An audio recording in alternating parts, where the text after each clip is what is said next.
Okay, let's talk about, settle down for me, please. Let's talk about this here. Unit 7 is all about killing the bacteria.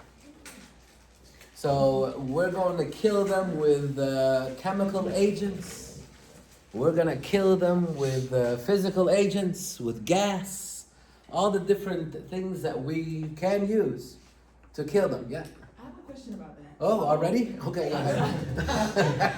No, because it was, I'm gonna go back to COVID. Oh. With the Lysol or one of those disinfectant stuff, it was on it. So my thing is, if it's a thing that was there or it was known about, why did they start from then?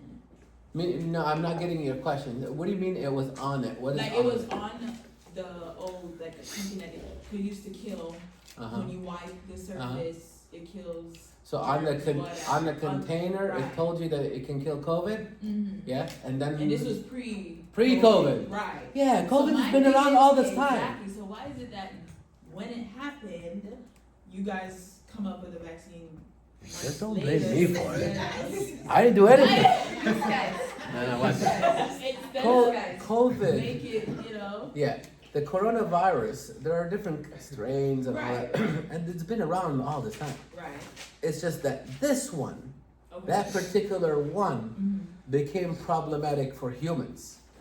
Because from my understanding, that one started targeting a receptor in humans. Normally, that specific one targeted things that have to do with their normal animal host. But for some reason, that one did the jump and started targeting human receptors. Okay. I know specifically the receptor is called ACE2, angiotensin converting enzyme 2, and which is in the lungs, mainly in the lungs. And that's why it's mainly hurting your lungs. But COVID has been around all this time. SARS and COVID and all these things, they've been around. It's just that particular one became an issue for us. Yeah. Yeah. Is it a zoonotic virus? Is that? I think, yeah, for the most part, but it made a jump to humans. Isn't that what a zoonotic virus is? When it stays Well, in zoonotic is mainly an animal pathogen. Yes, humans can come in contact with it and be sick with it because we're in contact with the animals, but we're not a very good reservoir for that pathogen. It's the animal that's a reservoir for it. Okay. We get sick from it because we're not exposed to it like the animals are. Yeah. We'll talk about that. All right. So let's focus on the control of microbial growth. So we are going on the kill in this unit. We're going to use chemical agents, we're going to use gas agents, we're going to use physical agents to kill these microbes. All right. You've already been doing this from day one in the lab. Remember what I asked you to do? Wipe down your countertop before you start working, right? Yes. And you wipe it down before you leave. Do you remember the name of the reagent that you're using? What was that called? No. Disinfectant, right? The ethanol was removing the labels off the things, right? So it says disinfectant, so that means you're using a disinfecting agent to clean up your countertops. All right. So there are some microbes that are more susceptible to those agents than others. Obviously, it depends on what these microbes are made up of, what kind of protection they have, and those kind of things. So this is a nice handy schematic that shows you those microbes that are less resistant than others, and then, or you can look at it from the other way, more resistant than others. The most resistant one is the prion. Prions are very difficult to get rid of. Why? Because they're misfolded proteins. So if you heat them up, what are you going to do to them? You're going to misfold them some more. You see what I mean? You heat up a prion, they'll be laughing at you. Nice try. You tried to misfold me? Yeah, I'm already misfolded. So for prions, you have to incinerate them. What does that word mean? Burn them. Yeah? To get rid of a prion, they are very resistant to almost everything we throw at them. So you have to burn them to get rid of them. Second to that would be the bacterial endospores. The bacterial endospores are resistant because they have the protection, the layers of protection. And that's what they're designed for. They're designed to handle or withstand harsh conditions. So they're also difficult to get rid of. But then on the other side of this things, you have your envelope viruses, very easy to get rid of. With hand sanitizer, you get rid of them. You asked me about COVID-19, that's what COVID-19 is. COVID-19 is an envelope virus. That's why 2 days after the news broke out in 2020, what was the first thing that ran off from the shelves? Hand sanitizers. You couldn't find hand sanitizer if you drove 500 miles away. You couldn't find it. So I'm always late to the game. I finally went out trying to find hand sanitizer. I didn't find any of them. But then I looked on the shelf, I go, ethanol? Glycerol? Okay. There are the components of it. The shelves were full of the ingredients of it. So I bought those.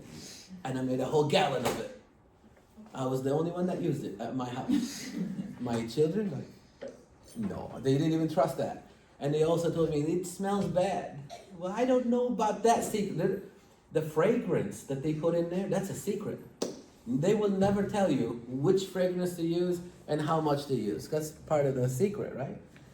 So the standard thing is you buy the company-made hand sanitizer. It's formulated perfectly for you, and you use it and you're happy. Mine was very effective, actually. It just smelled weird, that's all. But I used it. I was happy with it. Anyways, I think I still have some, actually. Anyways. So when you ran out of hand sanitizer, that's fine. You can make your own hand sanitizer. It may not be as the company's hand sanitizer, but it's mainly the alcohol that's in there. That's the most important part of it. So some things are more susceptible to these control measures than others. Now, do you need to memorize this whole thing? No. What I would do is I would focus on this part and the top part. Prions and endospores are very difficult to get rid of. Good. The envelope viruses are the easiest thing to get rid of, and everything else is somewhere in between. The words that you see on the side over here, those are important to understand the difference between them. Sterilization comes from the word sterile, which we talked about, Unit 1. What is the definition of sterile? Free of all living organisms, including. Well, bacteria are living organisms. Let's try it again. Free of all viruses, endospores, and living organisms. Very good. So sterilization is the act of making something sterile. Disinfection is different than sterilization. What you did every day, you walked into the lab before you started and after you finished the lab, is you disinfected your countertop. What you did is you killed the living organisms. But if you had endospores on the countertops of your lab, they're still there. A disinfectant does not kill or destroy endospores. It's not strong enough for that. So that's the main difference between sterilization and disinfection. Sterilization means you are actually killing or getting rid of the endospores. Disinfection, no, the endospores are still there. You're mainly killing the living organisms. We'll talk about decontamination in another slide. Antisepsis is what you would do on animate objects. Animate objects are living objects, like your hand. Inanimate is non-living, like the table. Animate is like your hand. and I hope you value your hands, right? I mean, I can sterilize your hands if you want me to. I'll put them in the autoclave. But no, I said, you don't want me to do that because you won't have hands. So the most you will be able to achieve when it comes to cleaning your hands is antisepsis. So your hand sanitizer that we use, that's what it does. The highest level is antisepsis, which is basically killing the living organisms, yeah, on an animate object. Because it's an animate object, you would call it's an antiseptic. But if you had endospores on your hands, they're still there. The antisepsis is not strong enough to reach sterilization levels. The most it will reach is degermation levels, the killing of the living organisms. And I'll show you what decontamination is. I think it's in the next slide. Do we understand the difference between these words?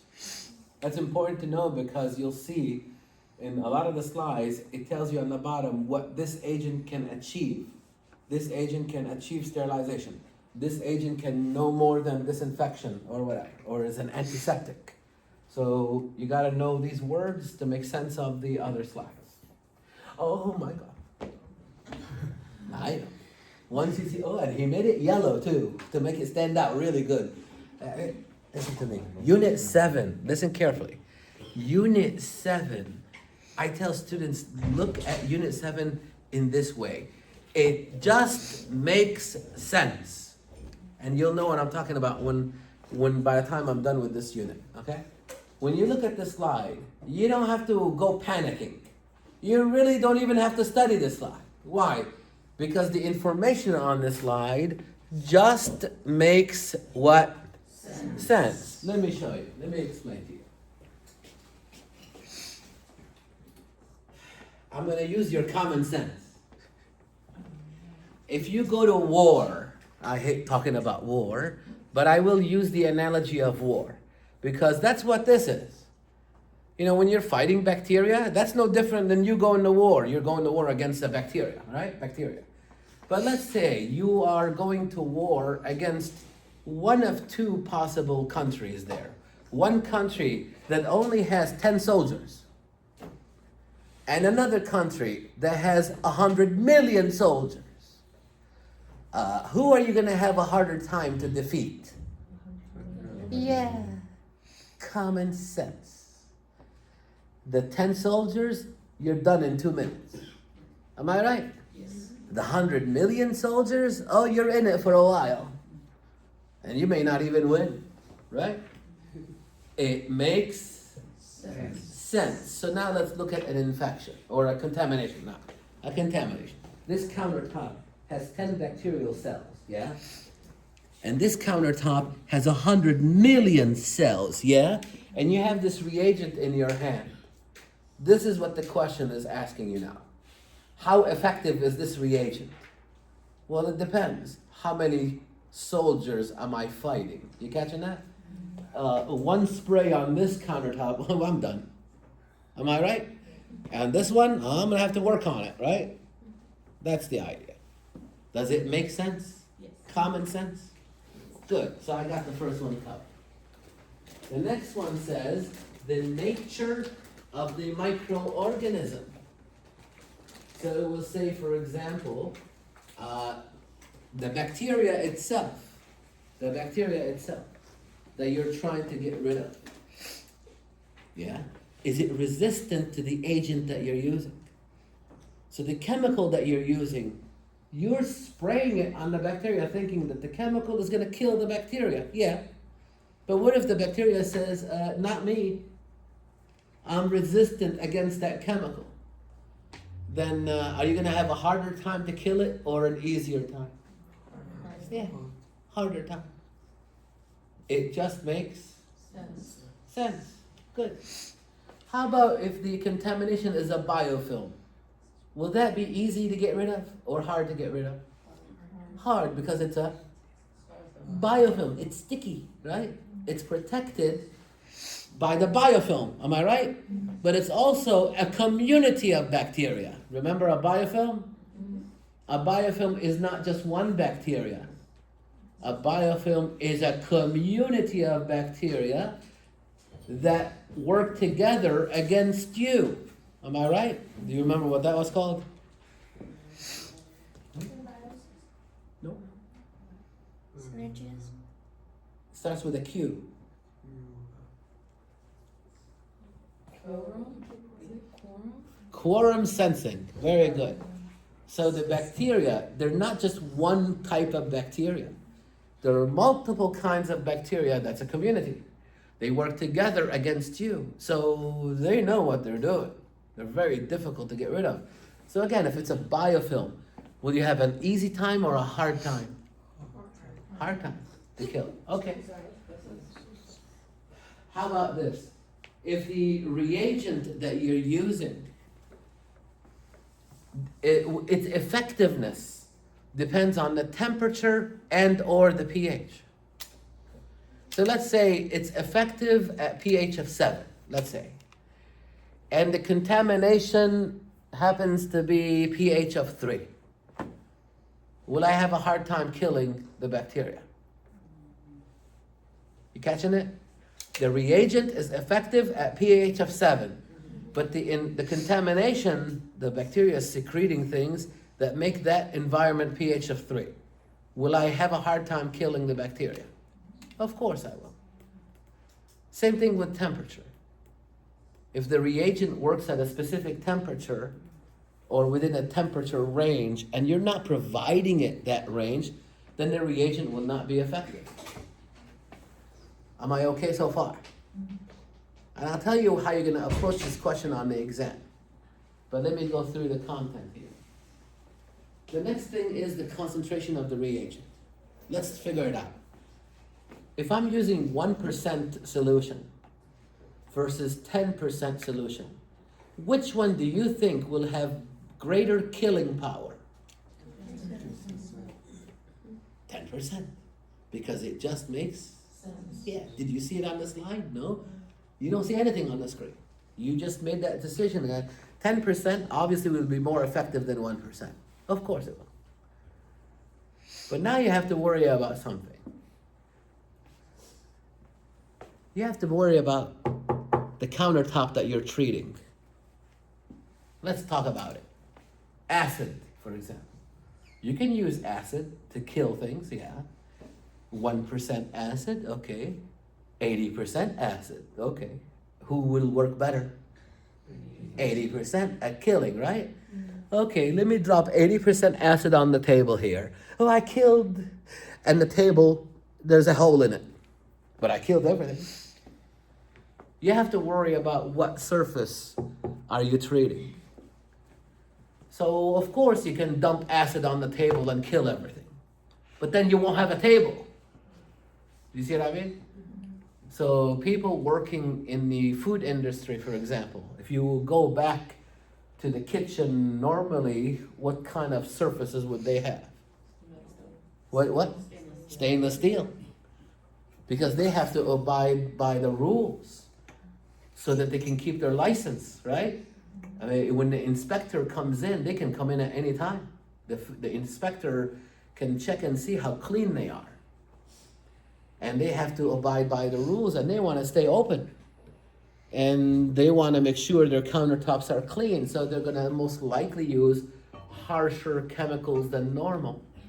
So that's why they decide to spend a little bit more money initially on stainless steel counters. Then you'd never see wood back there. It wouldn't work that well for a long term. So now I have to worry about the surface that I'm treating. I also have to worry about how long I'm treating it for. Imagine, if I have a reagent that is very effective, watch this now. I spray the countertop, watch. Spray it, wipe it. I was like, I didn't even have a chance to kill anything. Can you just give me a chance, right? So normally, what you would normally do is you spray it and you leave it alone. So technically speaking, what we've been doing in the lab was wrong. What have we been doing in the lab? We sprayed, right? And then you did what? You wiped it down. Well, technically that's wrong. But I let you do it. Why? Because I don't have time for that. You're gonna spray your countertop and then we have to wait half an hour for it to dry up. Are you kidding me? What about the lab that we have to do? And then you have to spray it again before you leave, and then you have to wait another half an hour before you leave. Are you kidding me? I don't have time for that. Neither do you. So I rely on something called the layering effect. What is that? You know, every time you sprayed the countertop and you wiped it down, you left a little bit of that reagent on the table. Same thing with my class after you. Same thing with all the classes before that. The layering effect, you see? So I can stand there and watch you spray and wipe down right away, and I'm okay with it. Because there are some reagents that actually seep into the counter that you're treating. And even if you wipe the surface, there's still some left behind that will continuously kill. You see what I mean? And that's what I was relying on with you guys treating your surface. Okay, mode of action of the agent. How the agent kills is very important. Is the reagent that I'm using, will it kill or not? It depends on how it kills and who are you trying to kill. If, for example, the reagent is targeting a cell wall and the contamination is made up of, let's say, mycoplasma. Do mycoplasmas have cell walls? No. Then they'll still be there. Even though you treated it and you went like this, what you did is just move them around. That's all you did. You just moved them around. You gave them a little shower. That's it. But they're still there. Because you're using a reagent that has a mode of action, that does not match what you're treating. You're targeting a cell wall that is not there. So they will still be alive. So in that case, the reagent will be ineffective. The one that you do need to study, if there is need, it's this one right here. A lot of people don't know this part. The presence of organic matter in the contamination can actually affect how the reagent works. Meaning what? If this was blood, for example, blood would be organic, or has organic matter in it. The reagent may work on something that is not blood just fine. But you go use it on blood, it won't work. Why? Because blood has organic matter in it. So there are some reagents that do not work effectively if whatever it is has organic matter in it. Well, you're going to work eventually in a setting like hospitals, so that's what you're going to be dealing with. If you are asked to clean something, most likely, since it's going to be a hospital setting, it's going to have organic matter in it. It'll either be blood, urine, vomit, God knows what else. It'll have organic matter in it. So in the hospital, they will use hospital grade disinfectants. Disinfectants that organic matter, they don't do anything to them. So that's important to know. When you are treating something with organic matter in it, not every reagent will work on that. I know for a fact something like bleach or chlorine. Chlorine is very sensitive to organic matter. If you do have a pool at home and you go home today and you find it green, that means it's got algae in it. And you go dump bleach in there, you just wasted a bottle of bleach. Why? Because it won't work.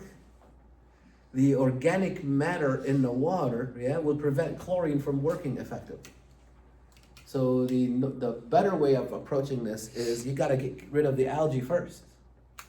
And they call that shocking the pool. So you gotta get rid of the algae first, and then you can add the bleach. All right, so there are some reagents that are very sensitive with respect to their effectiveness. If organic matter is there, they won't work. If it's not there, they'll work just fine. So again, in the hospital setting, the ones you're gonna have on the shelf for you to use will be ones that can handle this, obviously. So for the example, we need to know like which solvents. It's coming. Okay. It's coming. Okay. That's why my 7 o'clock class are upset at me. You'll see. You'll be upset at me later. That's okay. It's coming. Now, what do I mean by saying it just makes sense? What I mean is this. Wait for the exam and look at this question and look at the choice. Yeah, it just makes sense. Then it's the right answer. You see what I mean? 10 bacteria versus 1 million bacteria. Which one will the reagent have an easier time with? The 10, right? Biofilm versus a single bacterial contamination. Which one will be harder to kill? Biofilm, and so forth. So the only one you really, really need to know is this guy right here. That one is not common knowledge. The presence of organic matter can render the reagent ineffective. That's not common knowledge. Here's another one. It just makes sense. I always say this with this line. If the bacteria has it, yeah, and the reagent that you're using can target it, yeah, then the reagent will kill the bacteria by breaking whatever that is down. So let's say, for example, the cell wall. Most bacteria have cell walls. Yeah. If the reagent that I'm using targets the cell wall, then the reagent will kill bacteria that have cell walls. Do you see? Again, I don't need to study this line. It just makes sense. Do bacteria have cell walls? Yeah, most of them. Do bacteria have cell membranes? Yeah, how many of them? Thank you, all of them. Thank you, all of them. Of course, they're cells. All cells have cell membranes. All right, how about a chromosome? Yeah, if the bacteria has a chromosome, and they do, I can use the reagent to break the chromosome down or prevent it from being synthesized and in effect kill that bacteria. The proteins, the ribosomes, basically anything. Anything the bacteria has, there's a reagent out there that you can use to target that, to kill the bacteria. And again, it just makes sense. There's your answer. There you go. That's part of the answer. All right, the physical agents. You will be doing this on Tuesday, the ultraviolet radiation. So when you hit something with ultraviolet light or radiation, ionizing radiation, that's called physical agent or physical control through radiation. So you will do this on Tuesday. You will add or you'll expose bacteria to ultraviolet light and see what happens. Well, what happens is some of them are gonna die and some will not. The ones that can fix the damage, remember me talking about this, will survive to see another day. But the ones that cannot fix the damage will end up dying. So at the very least, with violet light radiation, you can achieve disinfection. Can you achieve sterilization? To some extent, yes. If you increase the time of UV radiation, or if you increase, or if you change the wavelengths and so forth, specifically time. It's all about timing. Then you can actually achieve sterilization levels. So on Tuesday, you're gonna expose the bacteria to 1 minute, 3 minute, 5 minute UV. The 1 minute may kill some of them. The 3 minute will kill more of them. The 5 minute will kill a lot more of them. But there'll be at least 1, maybe 2 that will survive. And which ones are those? The ones that can fix the damage. What kind of damage does UV light produce? The dimer. Which dimers? The thymine, which is called what? Pyrimidine dimers. Very good. Now, ionizing radiation, oh, you can definitely achieve sterilization levels. Why? Because you're breaking the DNA, double-stranded breaks. Both strands of the DNA is going to be broken.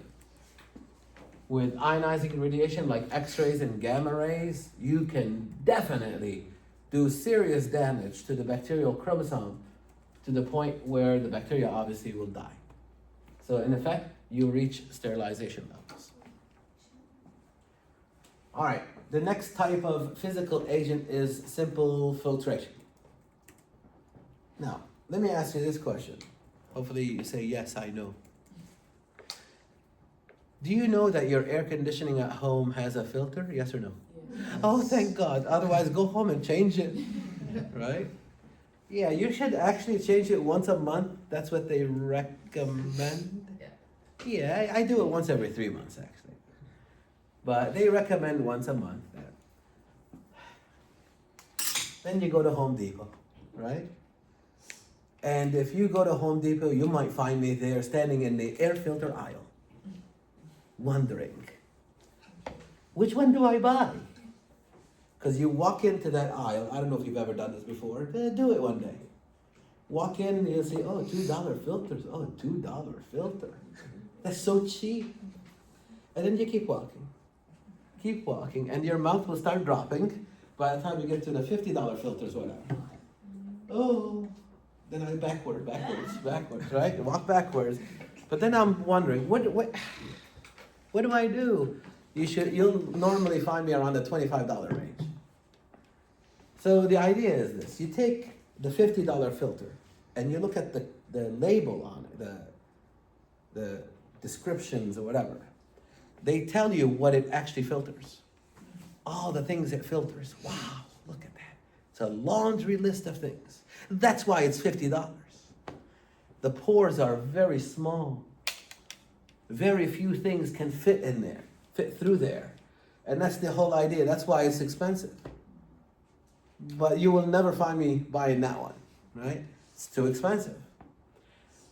What about the $2 one? The $2 one, you turn on the air conditioner, yeah, your neighbor will go through. You see that? I said that joke at 7 o'clock, nobody laughed. Anyway, you guys laughed, good. You're more awake. Everything goes through. The neighbor's car, his house goes through. The hole is this big. You don't want to buy that. You want to buy somewhere in between, somewhere that you're comfortable with. You look at the list of things on there, you say, okay, I'm comfortable with that. That it traps all of those things. That's fine. And that's usually around the $20, $25 range, usually. Yeah. And you have to change it once in a while. So did you know that airplanes also have filters? You know that, right? Mm-hmm. Good. So when you're sitting in the plane, you're technically rebreathing the same air. So that's why when COVID broke out, what was the first thing the airlines did? You cannot get on the plane without a mask. Because you're going to be rebreathing the same air. So that's called decontamination. I gotta tell you something. That filter in your air conditioning unit, yeah, it doesn't kill anything. It's not designed to kill anything. All it does is do what? Trap things. That's all it does. Never take a filter from your air conditioning unit, walk into your living room, and go like this to it. You should never do that because you defeat the purpose, of course. When I take the filter out of my air conditioning, I have a separate garbage bag and I take it and I put it gently in there because I don't want to disturb it, right? And then close it all up really tight so that I don't want to get that, defeats the purpose, get that through the system there. Then you put a new one in. So that's decontamination. Can you achieve sterilization levels? Yeah, depends on which filter. Am I right? Depends on how big the pores are. Right? What about filtering liquids? I drew a picture of it at 7 o'clock. I didn't like that picture. but I just went ahead and tried anyway. So I decided, you know what? There's gotta be a picture out there, and there it is. Let me show you. Where's my? Oh, here it is. The internet is amazing. It's got everything.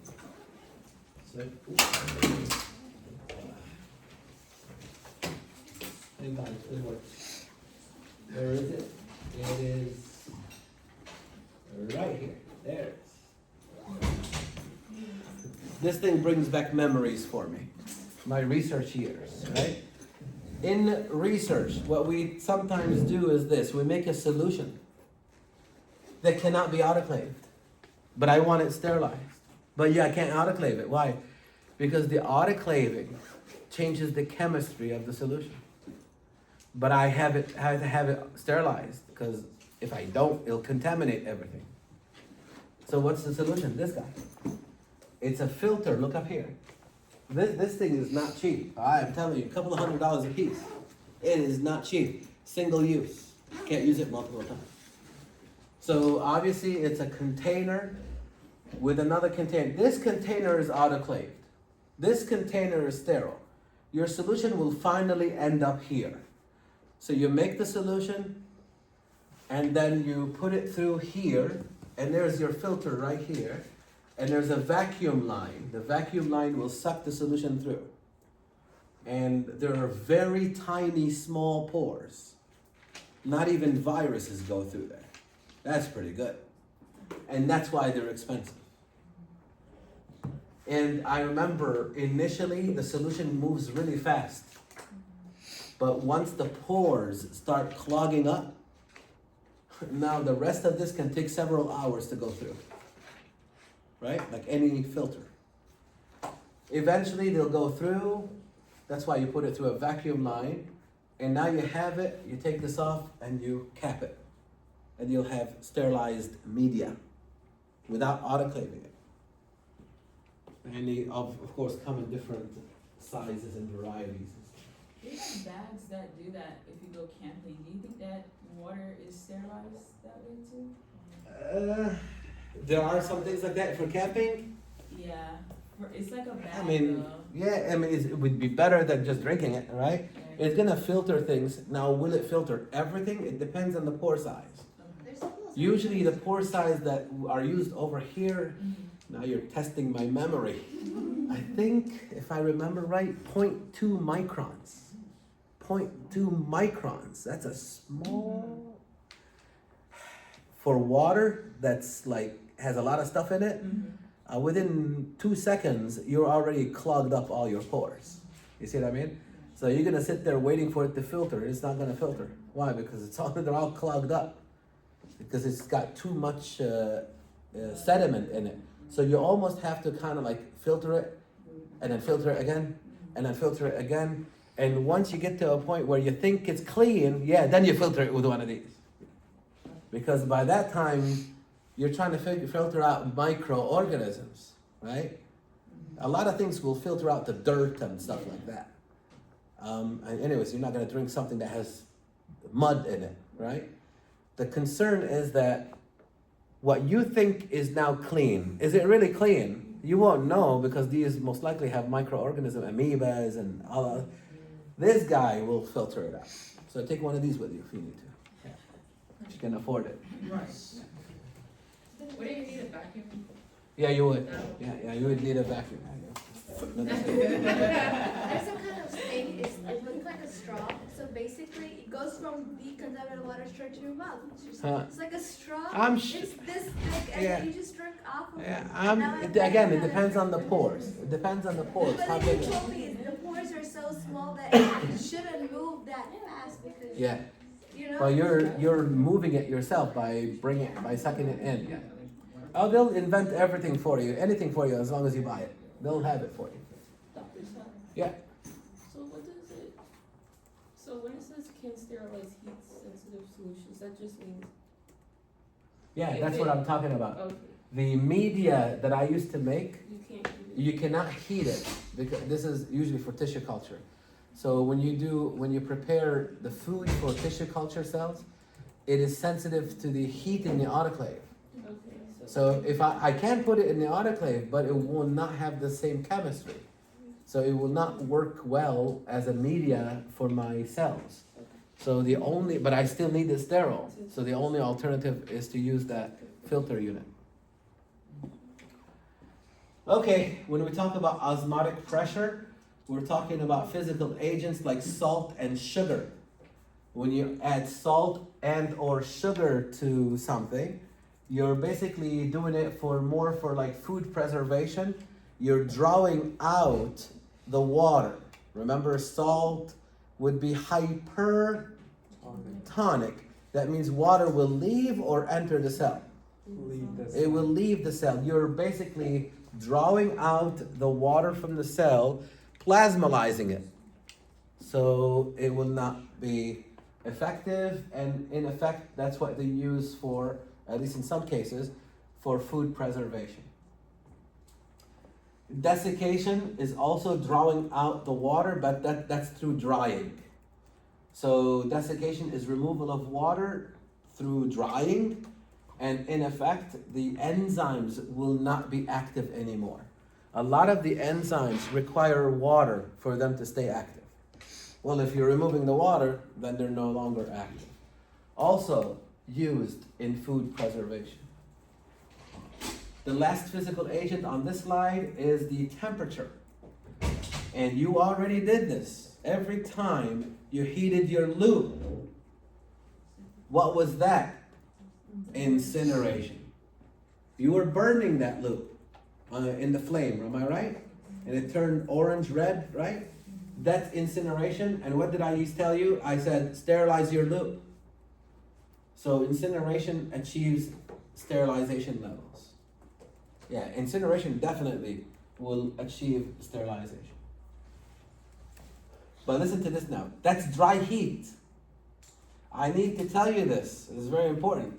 Moist heat is more effective than dry heat. And guess what? You already know that.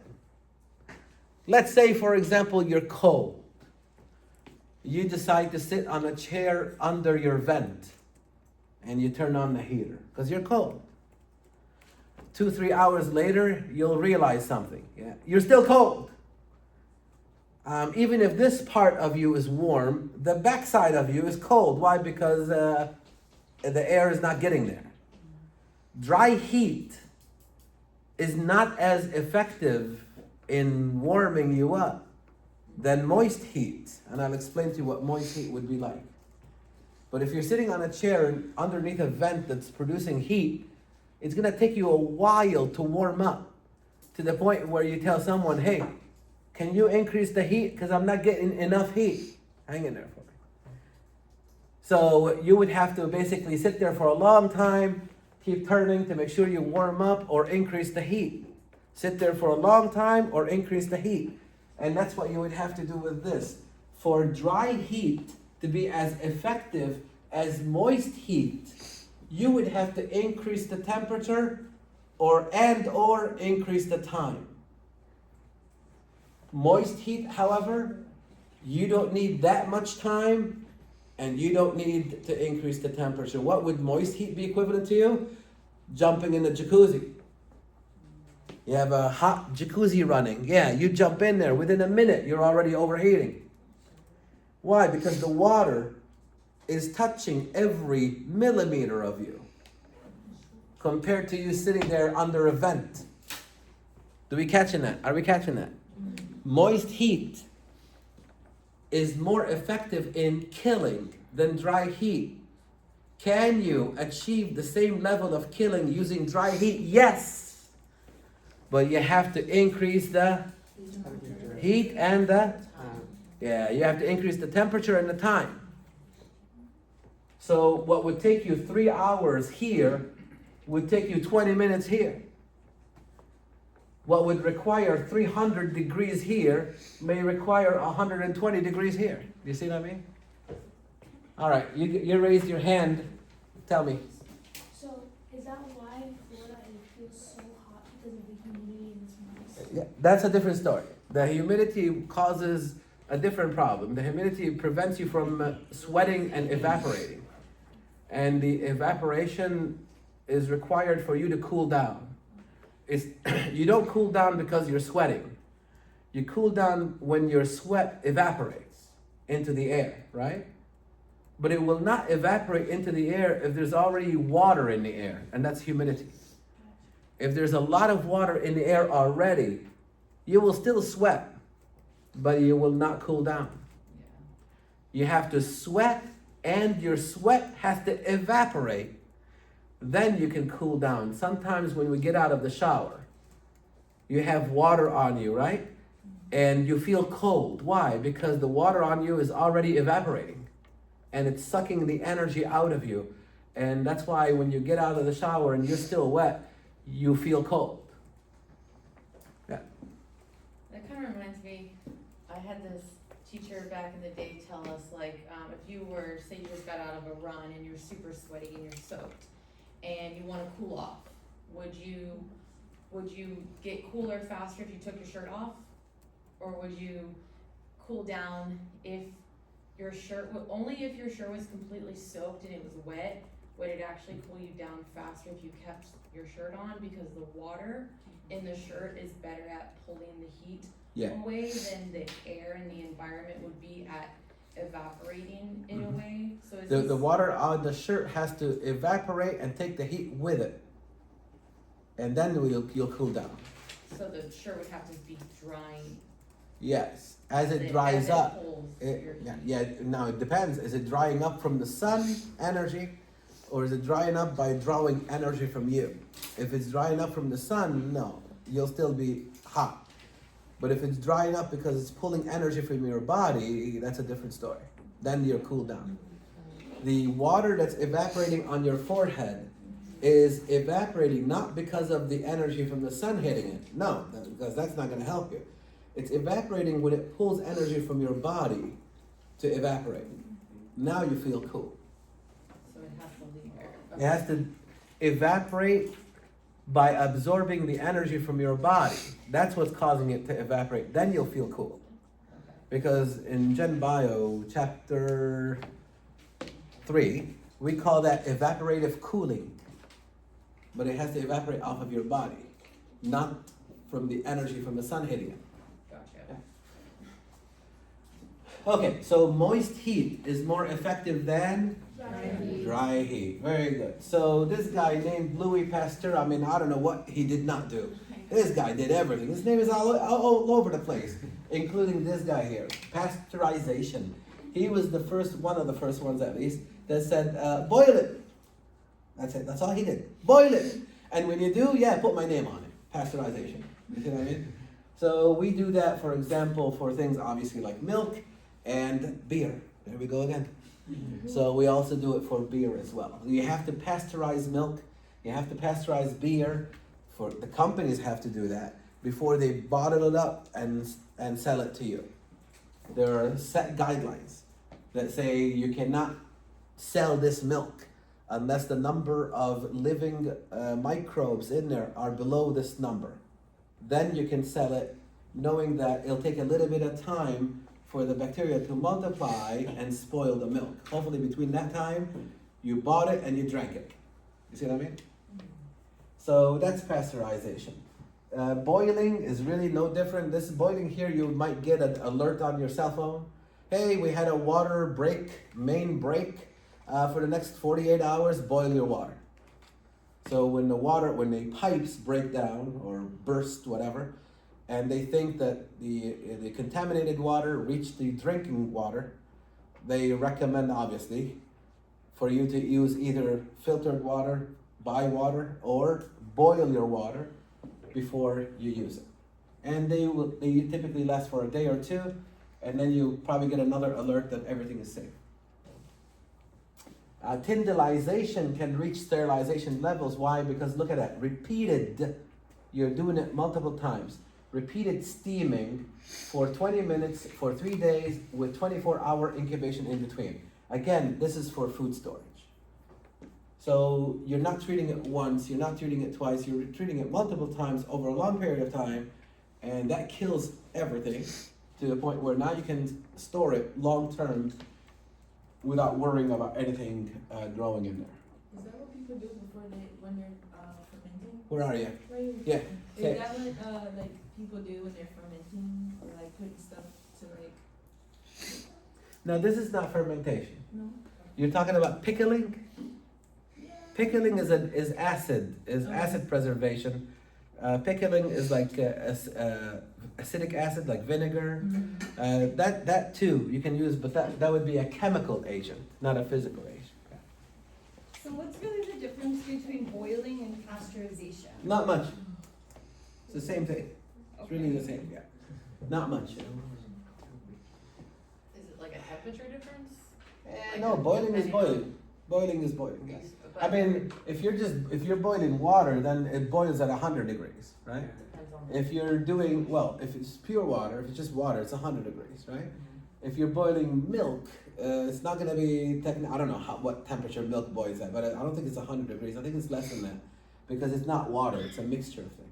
Right? So you will achieve pasteurization at a lower temperature here versus maybe here that requires all the way up to 100 degrees Celsius for water. The best way is the autoclave. I mean, there's nothing better than the autoclave if it is autoclavable. Not everything is autoclavable. Just like I told you with the media that we used in tissue culture, that's not autoclavable. If it's autoclavable, that is the best thing to do. Why? Because you're coming at it in 3 ways: pressure, moisture, and heat. You catching that? Nothing survives that. And I'll tell you something. If you find something that survives this, study it. You have a Nobel Prize waiting for you. That's how sure I am. Stay off your phone for me, please. Yeah. So just to backtrack really quick, osmotic pressure, you're increasing the salt or the sugar to dehydrate. Yeah. Des- Plasmolysis. Yeah. Desiccation. Desiccation. How are they removing the water? Oh, there's a technique like in the lab or whoever is doing it. Maybe this could be industry, right? They would have a big container that basically vacuums the water out. It's under cold temperatures, like super cold temperatures, and you slowly remove the water. I've done this before. It takes like 3 or 4 days to desiccate something, and you put it in a container. It's under vacuum, under low pressure, low temperature, extremely low temperature, and you just let it happen. Come in 3-4 days later, look at it, and say, oh, it's not done yet. And come in 2 days later, oh, now it's done. It becomes like a powder, yeah, because it's dried up. Okay. Now for the desiccation, let me tell you a story. Now they have machines actually. Have you ever seen these commercials? I don't know. The commercials, they come on TV or sometimes on your social media, whatever. Then they're designed to scare the heck out of you.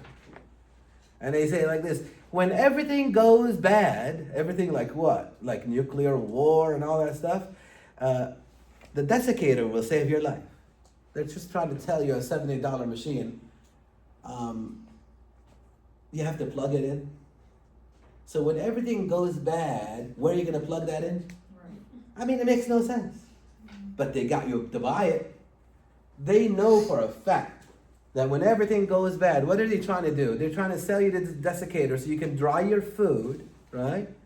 So you can store your food. Now, first of all, how much food do you need to dry to stay alive, right? After whatever that is that goes bad. Okay, how much food, how much space do you have? And where are you going to get the food from? When everything goes bad, Publix will not be here. If you go to Walmart instead, it will not be here either. It makes no sense.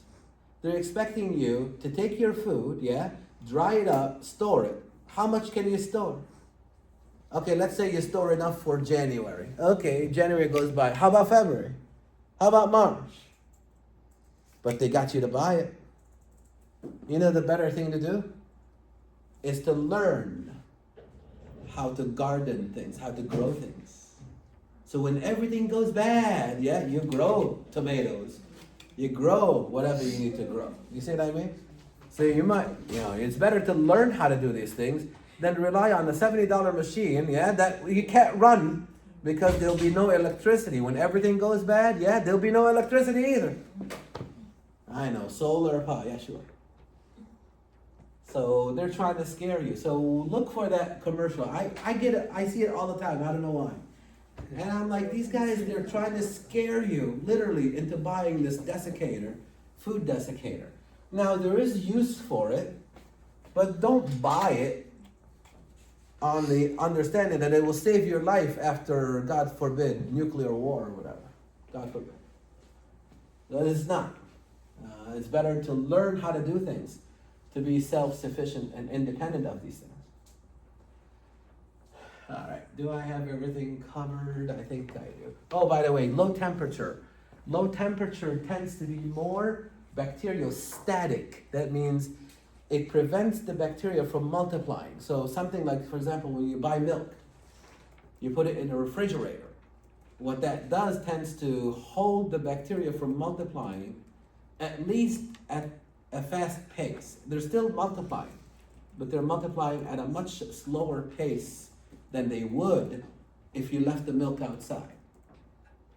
So bacteriostatic means holding the bacteria still, meaning preventing it from binary fission.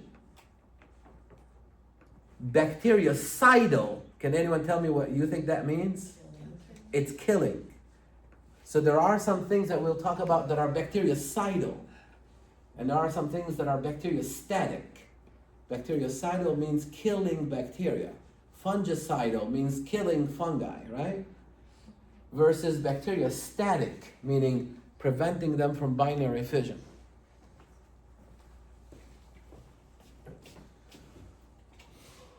All right, I'll give you a quick break and we'll come back and finish this thing. Quick break.